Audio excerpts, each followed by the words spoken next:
Minasan, konnichiwa. Welcome to my channel Nihonno Neko. I'm Daria and here we talk all about Japanese language learning. Now, I know a lot of you have a dream or goal of living or studying in Japan. But I thought it would be curious to see the other side of this. Why and how would a Japanese person live in the United States? And for that, we turn to Ryoji. Let's hear what he has to say. Ryoji-san? はい、こんにちは。日本の猫のチャンネルにようこそ。First question I have, how did it come about you moving to the United States? My understanding is that happened actually many years ago. A long time ago. So, I came to the US for the first time when I was 17 as an exchange student. Okay. That's when I was in high school. And they had, in the city that I was living, they had a program to send students during summertime to Sacramento, California. And I entered the program and I was chosen. And I was like one of the 12 students that was chosen, and I got to come to California for the first time when I was 17, and I fell in love with it. Well, California is definitely a great place to go to, even within the United States. And so, did you end up like leaving after that, or? So that was only a short time. It was about 2 weeks. Okay. And after that, I went back to Japan and I finished high school. But when I came back, I was like already determined to come back to the US. Because I was like, wow, it's like, it was my first time visiting a foreign country. Okay. And it just changed my whole perspective in my life. I was like, only thing I knew was Japan. Right. But there's a whole world out there that I didn't know, and I saw it with my own eyes, and I was like, wow, I want to live here. That was my first impression. Right. No, I can definitely relate to that as someone who's not from the US myself. But what was the most thing that impressed you or maybe shocked you on the other hand? There was nothing that really shocked me because I almost felt like I was in a movie. Okay. Because we watch a lot of Western movies, American movies, and we see people with blonde hair, green eyes, and that's my image of Americans. But the only thing I was shocked was that there weren't that many blonde people. There were a lot of people with brown hair, black hairs. And I was like, oh, I thought all Americans were blonde and blue eyes, and that's what I thought growing up. That was my image of Americans. Okay. So I started to see more Asians here, a lot of Latinos, and really like a mixed up race. Right. Yeah, definitely. Especially like if you're coming from just watching Western movies. Well, now things I think change, and they really try to, in Hollywood, they really try to represent more people, and that is really awesome. But back like some, I don't know, even 10 years ago, some movies you're watching like male, white, male, white, male, white, male, white, male. Right, Oh, white right. woman, male. Right. So I can definitely see that. Right. What was the thing that really like sparked you and amazed you? Well, throughout your living experience in US, not necessarily the first time. I think living here, like you can be yourself. Well, at least my experience. Right. So you don't really have to think about what others think of you. And that's one thing that I didn't like about living in Japan, that you are always like being watched or being judged by other people. And you have to kind of live your life that certain way, the way that parents want you to live or your family expects you to live. And that was kind of hard for me. Yeah. So after coming to the US, it's like you can do anything you want and you can do anything, but then nobody judges you. So that was like one thing that I was really surprised. That, it's kind of like you can feel free. Yeah, definitely, definitely. I remember, when I traveled to Japan, and I really love Japan till this day, but I remember having this feeling, which I think as a foreigner is a little different, especially at that time I had like red hair, so I was also very standing out a lot. So you can always feel that everyone is like watching you all the time because you're a foreigner. But I imagine Right. on the flip side, as a Japanese person, you experience opposite, where people have even higher bar for you, because as a foreigner you can kind of get away with certain things because you're a foreigner, but as a Japanese you're expected to have all of these things perfectly. Yeah. If you don't, But then you don't fit. Luckily in California we have a lot of Asian people live here, so I was never like stared by people. Right. But when I went to Yosemite, there were not many Japanese or Asians out there, and then I kind of noticed that people were like looking at me Who is he? like, oh, there's a Who is this there's an person? Asian person. Yeah. But living in California, it's like there's so many Asians here, so I feel like this is my home. Do you have a lot of like a big Japanese community there? There is. So like when I first came here back in like 1990s, the community was bigger, but there are a lot of Chinese and Korean immigrants that are starting to come to the Japanese town, and then they're buying a lot of businesses. So the Japanese town is changing. So we have a place called Little Tokyo. There's a little area that we have Japanese restaurants, Japanese nice. stores, grocery stores. You can buy some Japanese anime stuff, but it's very tiny.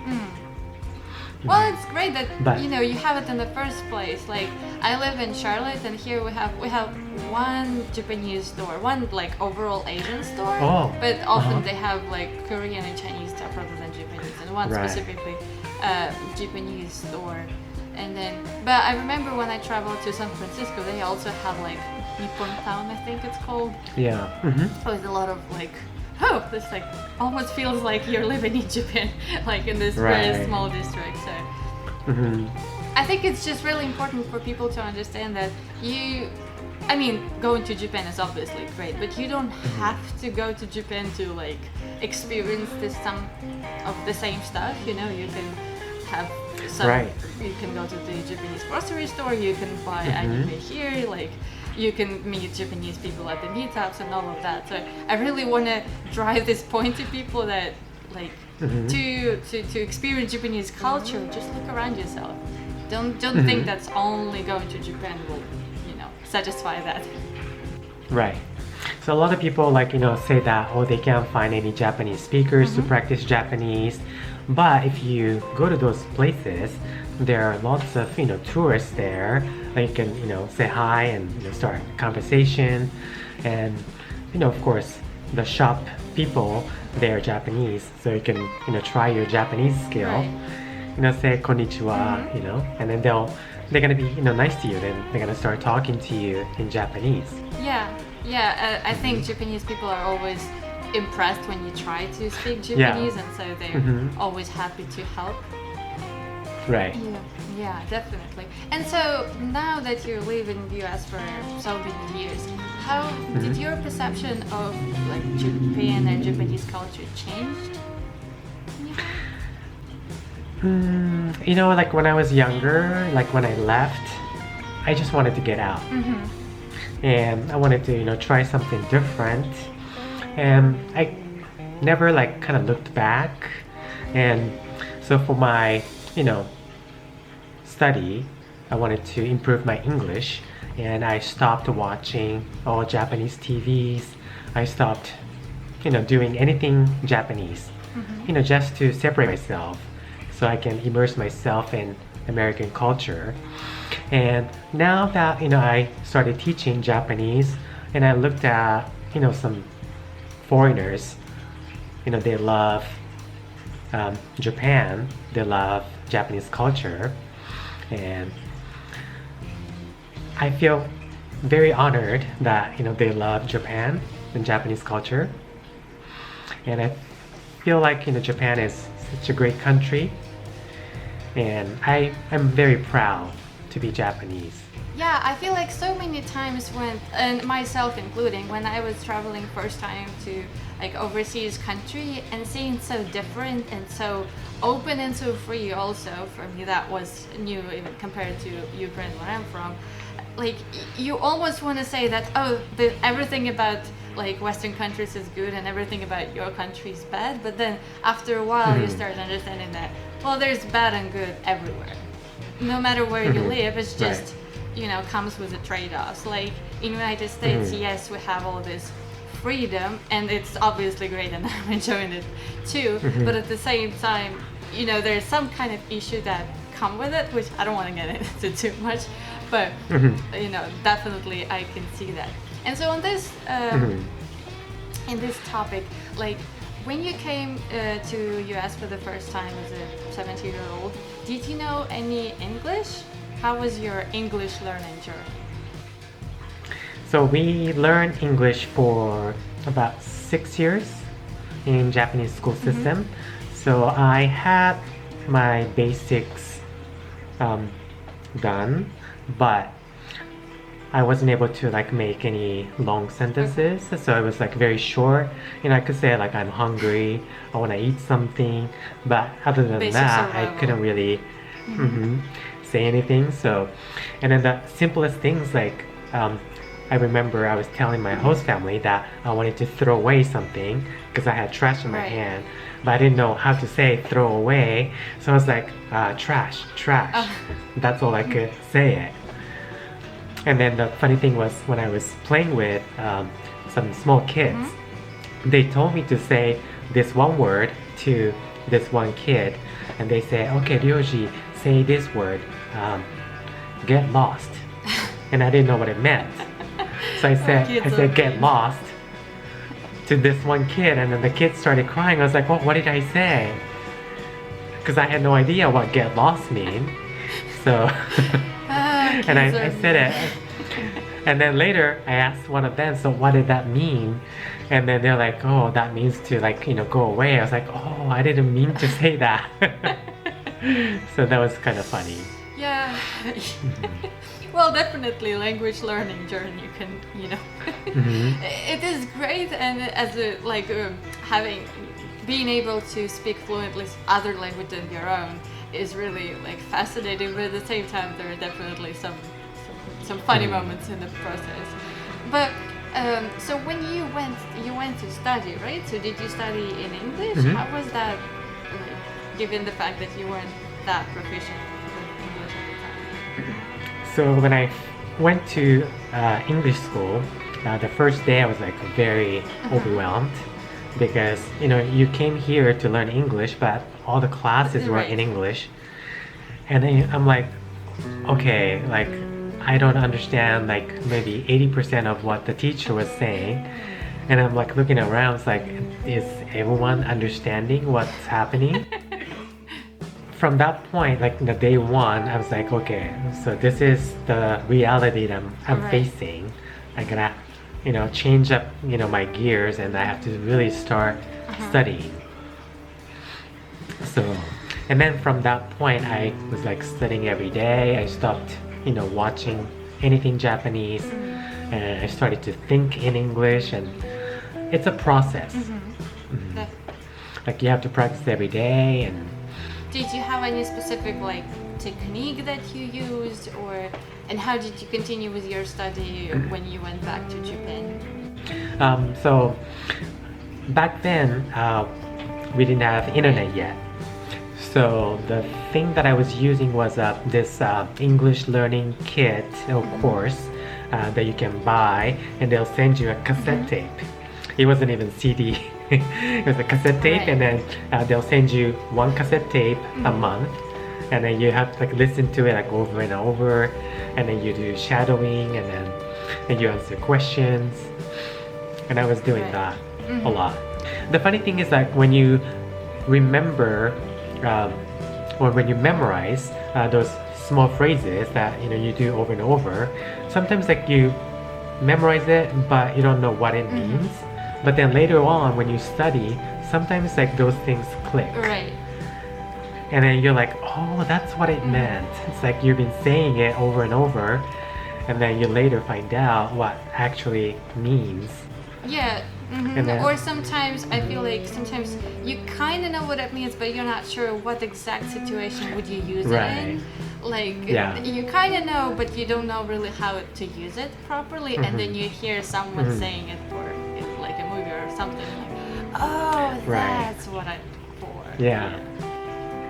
So I think like learning a language, you have to know the situation or when to use those phrases, and you can't just learn from books. You have to really experience, when to use it, how it's Definitely. used, and then when that all come all together, it clicks. It's like, oh, that's how you use it. That's when you use it. Definitely. I think that's very important. And like going back to what you said before, like get lost. It's not something you would necessarily see in a textbook, and it's hard Right. sometimes to like just from two words, because especially with the English again, it's like has so many variations depending on what it's Yeah. is. So like those type of things really like, comes from experience. Mhm. And do you have any advice for people who are learning, well, I guess Japanese or English, how to better master the language? So I think Japanese is really challenging because we have three different writing systems. We have the hiragana, katakana, and Right. kanji, and I think a lot of students struggle with kanji because it's not easy. It doesn't come really easy. Even Japanese, we study kanji for over like 9-10 years, and we still struggle.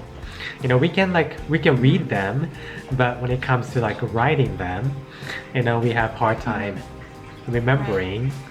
And now with the technology of the phone When and you the don't computer, have to write, you don't like actually right. use your hands. Yeah. So it's like when we were growing up, we had to write each Chinese character's kanji for at least 100 times. You have to memorize. So like, and then the funny thing is I'm left-handed, but in Japanese school system, like when I was growing up, I wasn't allowed to use my no. left hand. Is it still that way? So my teacher will like, Do you know? that I don't know, but at least Alright. when I was growing up. Yeah, so I had to correct myself to use right hand. So I learned to write with my right hand, but I can now use my left and right. So when I do kanji practice, and then your hands get tired. You can just So switch hands. sometimes and you're good. I switch hands. Yeah, so I can do twice as many. Wow. That's a great advantage. I heard something that like when you practice both hands, then your brain development really like accelerates. It's Right. not just hands. So the funny thing is that funny that you should say that. When I studied language, I was using my Right. left hand to stimulate the different parts of the brain, and for like certain subject I use my right hand, and for language I was using my left hand. So I don't know if that might have helped. Well, that was certainly very interesting. Do you have any parting words that you wanted to tell our viewers? Well, I think language learning is there. I don't think there is a goal. So it's like if you study up to this, like you're all finished. Right. And language learning just continues. Like once you hit certain point, you should aim higher, Definitely. and then it keeps on going. So there's like you hear a lot of times. Learn Japanese in 3 months. Learn English in What that's 2 supposed months. to mean. Yeah. So it doesn't happen that way.